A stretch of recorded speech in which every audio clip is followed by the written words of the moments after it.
Rue Victor Hugo, en plein cœur de Gaza City, le centre culturel français, comme une oasis dans la bande de Gaza. On a ici un jardin qui est très apprécié, en contraste avec la rue, son bruit et voilà, la densité un peu étouffante de Gaza. Seule représentation étrangère permanente dans le territoire dirigé par le Hamas, le CCF propose aux Gazaouis depuis le début des années 80 cours de français, expositions, conférences, concerts et autres événements.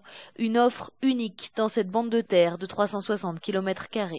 Depuis 2006, on est les seuls, puisqu'avant il y avait un British Consul qui a été brûlé.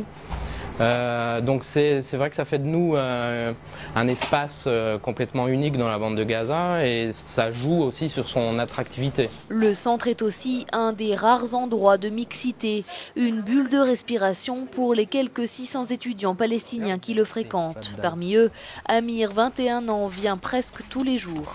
C'est la meilleure chose dans ma vie. C'est un lieu où on peut se rencontrer, échanger, parler, profiter des activités culturelles, linguistiques, artistiques. Nuit blanche, fête de la musique, printemps des poètes, les Gazaouis peuvent trouver au CCF une déclinaison des événements culturels français. Une activité festive possible au prix de nombreuses acrobaties.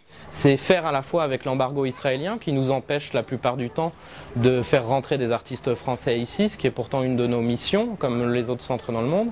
Et puis c'est faire avec une autorité islamiste qui voit notre activité culturelle pas forcément d'un bon œil. Quasiment impossible par exemple de proposer un concert de rap qualifié de pornographie occidentale par le ministre de la Culture locale.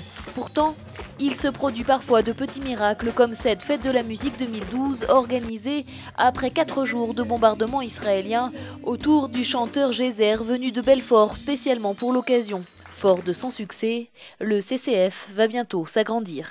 Le centre culturel français va bien venir s'installer ici sur un terrain offert par l'autorité palestinienne à la France en 2006, un espace de près de 3000 m² qui sera mieux adapté aux ambitions culturelles de la France à Gaza.